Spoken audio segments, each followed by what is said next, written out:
For this video, I promised you a relook at the GORUCK GRXC1 GR1 from Carryology. It's like a Carryology collab from 3 months ago, and I've had it for 3 months. So here we are 3 months on, and I'm going to talk a little bit about it.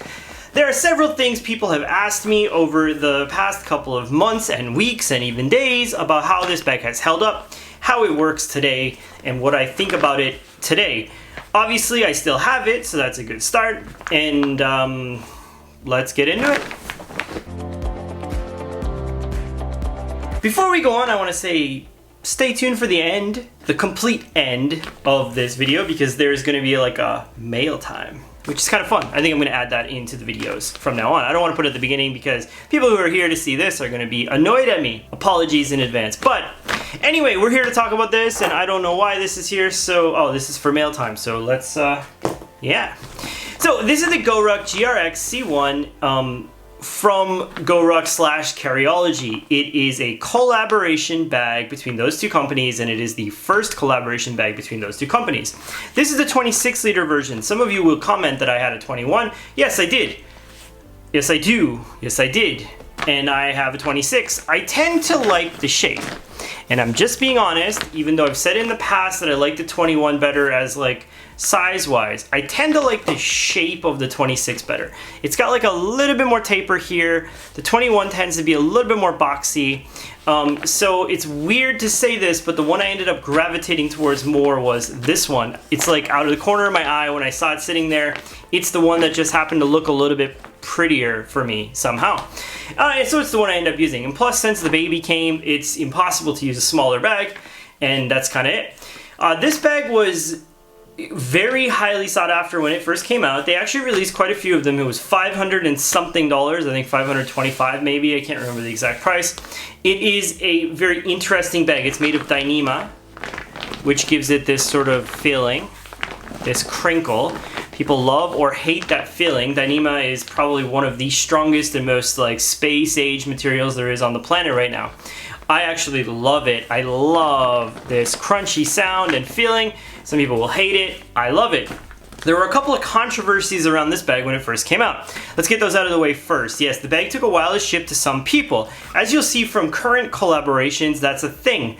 It's not that easy to do these type of things, so, I mean, let's cut them some slack. It definitely was worth it once it arrived.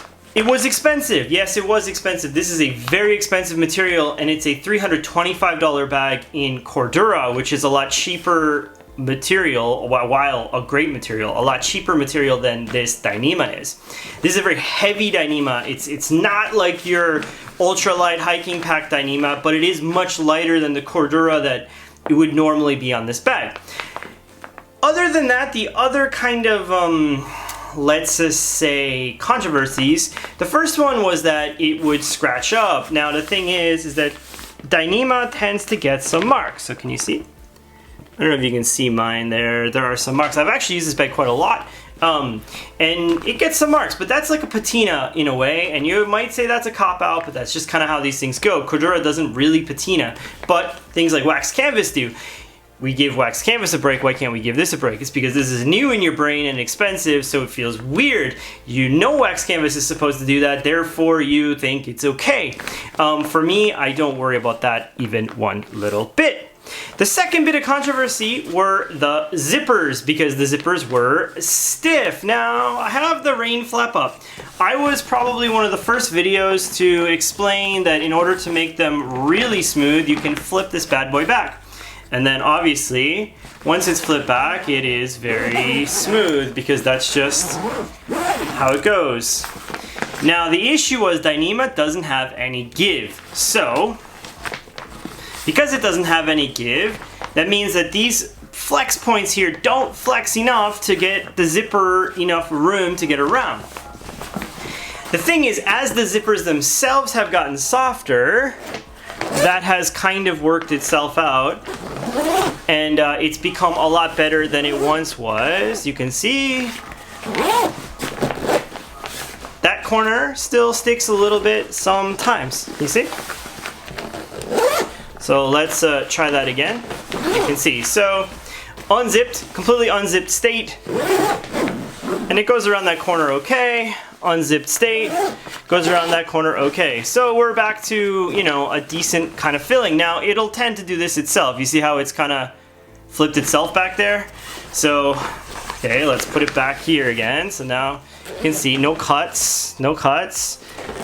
There you go. So that one went around that corner, and then that one went around that corner, and then let's zip it back up. So the flap is still engaged, as it were, and it went around that corner okay, and it went around that corner okay. So there you go. Basically, the zippers do get better over time. That's kind of all I can say about that. Some people commented about the Phoenix video I did on the CPL, saying that it was a little bit sticky. Same deal, sticky at first. Those people tend to have forgotten that I made a video about this bag where the zipper stuck here, and that was the whole punchline of the whole video. So, not really playing favor, it's just kind of how it is. I honestly, like, I think that's one of those things that would be very annoying at first, but unless it's raining, you can really flip it back and then you have no issues whatsoever. So that was the other one, and then I believe the very last kind of controversial thing about this bag was this. So the straps were having some issues, like right here, letting go. Now, mine are perfectly fine on this 26-liter version. So a couple of things about this. The part that was fraying is the actual like padding section here, not this webbing section here. The straps are held in by this webbing section. They're not held in by this part. So structurally, that wouldn't really make any difference. Is it annoying on a $500 bag? Of course. What did Scars do for people? They fixed them and they reinforced them and they made it so it wouldn't happen again. Some people questioned that it was probably related to this pocket. It is not. The straps go down right there and they don't go anywhere near that pocket. Probably what happened was they weren't sewn in quite far enough here where it would just kind of fray and leave out here. Not a big deal, I don't think. And this pocket is, well, one of the best features of this bag, and we'll get into that in a minute. So all the controversies out of the way. It's a great bag. This was one of the big points of the bag. This is the Dan Matsuda Guerrilla X. I'm trying to center it, man. It's so hard. It's like all backwards, and like you gotta kind of, you can see that. Gets a little orange under certain light. That is very cool. Quite honestly, if I'm being perfectly honest with you, I only put it on for the video. It wouldn't have been, there's a fruit truck outside. It wouldn't have been on otherwise, but I do love to keep it. I am a Matsuda fanboy now, although I wasn't at first. I didn't really know that much about him, but then now that I do, I have become a big fanboy. The bag looks really badass like this. Now, some people said, like, why do I prefer to look at this to the slick GORUCK from Huckberry? The thing I prefer is this patch here. Yes, you can get it done by Scars. Takes a month and a half to get things like that done by Scars right now. My GR2 is there. For me, like this kind of golden ratio of it here to here, the GR1 is about as close to that as you can possibly get as a photographer. So I am a photographer, I mean, and it's very close to that golden ratio where this is and where this line crosses, and that's probably why the GR1 is such a nice looking bag. So let's get into it. Other things about this bag that I can talk about are basically that it's a GR1. It has performed just like a GR1 would. It hasn't done anything special, and it hasn't done anything bad, I guess you could say. Now, a couple of notes compared to the regular GR1. The regular GR1 does not have this pocket. So this is a quick access pocket that lives up here on the top under the handle. So at this moment, I have my very nice Wayfinder wallet in there, which I very like. It's called the Daybreaker. And I have some headphones. You can see the interior here is this kind of blaze orange, as is the zipper pull. This is a great pocket. It's only on a couple of GORUCKs. It's on this one. It's on the Heritage versions. There are no MOLLE attachments here. That is the one thing I wish they would do, like, for the slick part. I wish they would still add at least, like, say 3 right here, or just go the whole way down. I don't think it changes the look of the bag that much, and it gives you the opportunity to attach a sternum strap. Now, the way GORUCK straps sit like this, you don't tend to need a sternum strap as much. The straps kind of keep their position on your body, like so. You can imagine like this. They don't kind of do this, which is good. But in any event, it would be nice to have the opportunity to do a sternum strap. There is nothing special here. This is Dyneema back here as well. And there are some channels here, but they don't do a whole lot. They put 500 D-cord around the back here of the straps and in some other places, which kind of makes it a little bit nicer on your body. Although the Dyneema would be kind of slippy, I think, like it would slip out. So that helps a little bit with that. Otherwise, nothing else to report here. It's a GR1. The laptop compartment, which is back here, as it is on every GR1, is the exact same. It has this very nice blaze orange here. I like the blaze orange stitching there. And the zipper pull is just black on this guy. All YKK zippers on this bag, as they are on most GORUCKs, all GORUCKs, the thing. So Editor Josh here, and I realized while I was editing the video just now that I did not at all talk about this pocket, this front pocket. So on all GORUCKs, there is this front pocket, and it's a much maligned pocket. I mean, basically, it's just a pocket. But the thing about the pocket is that when you pack this bag full, not a whole lot can go in it. I mean, it gets tight, and it's no different on this bag. And in fact, I think it's actually tighter because this Dyneema is tight. And to me, I mean, it's just something that I've kind of gotten used to, and I don't really worry about it anymore. You can get scars to add like a little D-ring right here, which is good for your keys. Because like literally the only thing I put in here are like my keys. And that's it. So it's this big space, and all that's in it's my keys. But what I do find it useful for is like today when I was out with my wife, she just stuffed her wallet, her phone, everything in here. And when I'm carrying the bag, she can very easily just get into this, throw her stuff down in it, and zip it out. Now you're probably gonna say that's not good for pickpockets and stuff. It's probably not. The thing is, this bag, if this bag's packed full, it like eats your hand when you're trying to get into it. So pickpockets be damned. It's gonna eat your hand. It's like that thing, you know, Jabba the Hutt, Boba Fett, that thing. That's what it feels like. But I would say that if you're worried about things like pickpockets, I live in a country where it's not a big deal, but if you are worried about it, it's probably a pocket they could get into, but yeah, it is what it is. Bye-bye. There is the same top handle here that are on all GR1s. There is some Dyneema on the back here, which feels nice. These grab handles are always great. GORUCK probably has the best grab handles there are, or one of the best. They feel just lovely in use. If we get into the bag, I've been using this bag as a diaper bag mostly, so that's what its duty has been for me, and it has been getting used quite a lot for that. So it is a clamshell opening bag, and you can see the zippers were pretty good there. Another place the zippers used to stick were right here on this Dyneema one, but they have actually gotten better. Anyway, this is how I tend to have this bag packed out. Now there are a couple of things you'll notice about the inside of the bag, but we'll talk about that later. As with all GR bags, there is a opaque pocket here and a see-through mesh pocket here. You can get a look at this if you want. You see that? That was what we all paid for. That was another controversy. Actually, it was the reason for a lot of the bags being delayed. They originally only had GR1 written on this on the 21-liter version, and then eventually they switched it to have the Carryology, GRXC1, blah, blah, blah, written on it, and on all the bags, which means that they had some delay in getting that done. Anyway, this opaque pocket here, I don't have anything in it aside from like a mask. And that liner, it feels like 1,000 D quarter, maybe 500 D. It feels very nice. And then the Dyneema, the inside of the Dyneema is very shiny there. There is this mesh pocket, of course, which also has that same liner in it, and the mesh feels amazing just like it does on all GORUCK bags. Very good there, nothing too special. All of the seams are completely stitched and covered here. That wasn't the case on some of the special edition GORUCKs at one point. Oh, I didn't really realize that was there, but it's there. So I've used this bag for a couple of trips, and as I said, I'm using it for a diaper bag now. So I'll explain in a second how that works. So I just have my hat in there. Shout out to Nomadic Brewing, yeah, here in Korea. And a couple of modifications I made to the bag for being a diaper bag. So the first thing I do is I use this Wire-Dopp.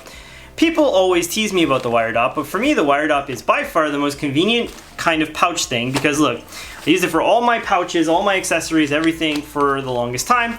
And then now it needed a different type of duty, and here it is with diapers, wet wipes, hand wipes, and there were socks there, but we used them this afternoon. And then this is like this drape thing for my wife to use when she's feeding.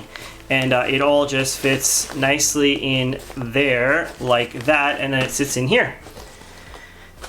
This is a Toiletries pouch that I keep. It's kind of got like some emergency stuff in it. It's a Trakke Laggan pouch, and then it's, yeah, that just always stays in all my bags, but not really important to this per se.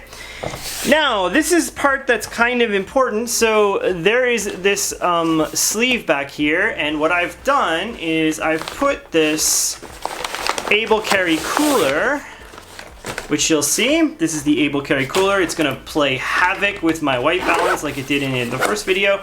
I haven't taken the tag off, so this is not because I'm gonna sell it. Okay, let's do this together. You can see, yeah, okay, there it goes. I quite honestly forgot, but it is a very cool tag. It's got like the guy who made it and all that stuff, and it says, let's see, you see that? It says Carryology, RVX, blah, blah, blah, blah, blah, blah, wiener, something, something, something, something, something, something. So let me just, I'll just stick that in here. But yeah, this is a cooler I use, and what happens is there's like this rucking pocket back here, and I stick the cooler in the rucking pocket. It's quite thin, and what it does is, since it is a cooler, it keeps like my baby's bottles in there. Now this is just for an example, but we actually were just out and I had 3 in there.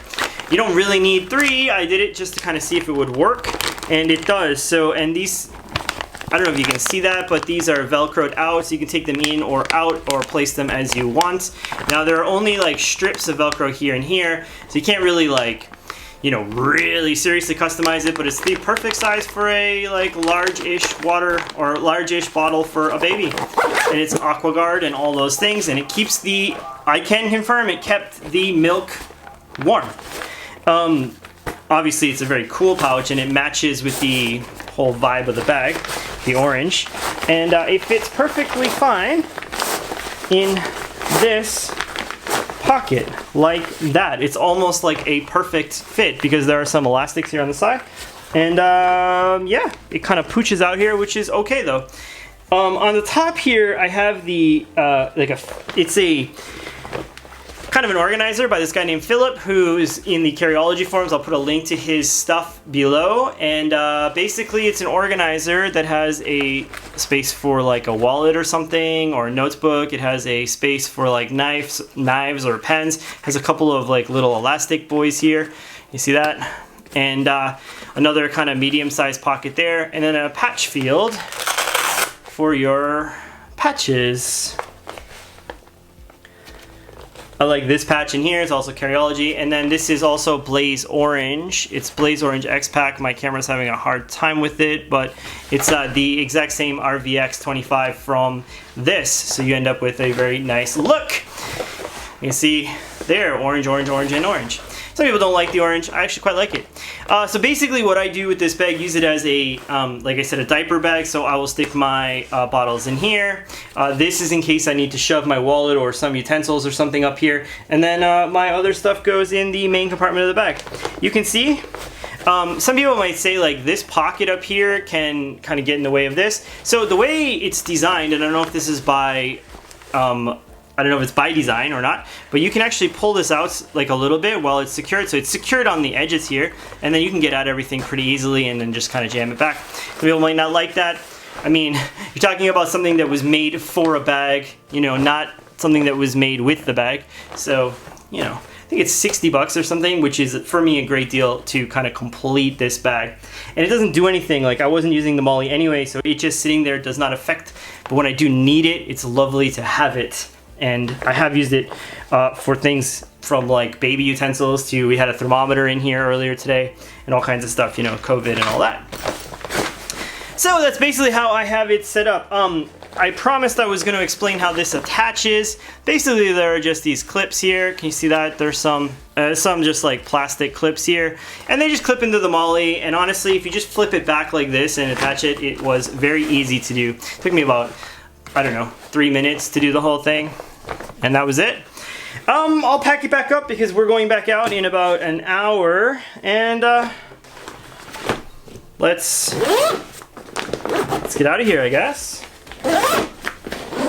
So that's it for the video. If you have any questions about this bag, feel free to let me know. This is one that's staying in my collection. I am not planning on selling it or anything like that.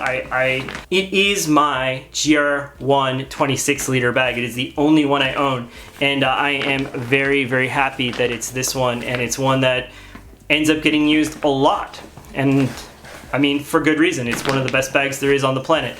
If you're looking for one now, if you want to find this exact one, I don't recommend things like eBay. I recommend going to Carryology Classifieds on Facebook. That's the best place to find this type of thing. If you want to get like a GR1 in general, they are available on GORUCK's website right now. I'll put a link to those in the comment or in the description below. They have MOLLE webbing here, like PALS webbing here, so you can attach things. And then they have PALS webbing here, so you can attach things, and then they have PALS webbing here, so you can attach like a sternum strap. Otherwise, it's the same bag, aside from not having that pocket up on the top there. Again, for a lot of people, that pocket up on the top is not really a big deal. It does have a hole for a hydration bladder on the normal version, where it doesn't on this one. A lot of people are going to say in the comments, I'm sure, that they wish that that pocket would be on all GORUCKs or all GR1s. I don't know. It's like, I know half of the audience for this bag really needs that hydration port, so I guess if they could figure out a way to do both or something, but you know, it is what it is. And yeah, that's it for this bag. So I do like it quite a bit. And like when I say quite a bit, I mean like quite a bit. It was recently in my top bags video, and yeah, at that time I didn't have the organizer and I didn't have that able carry cooler, which obviously kind of really topped off. Anyway, talk soon, kids. Oh, and stay tuned for the mail time after this. Bye bye.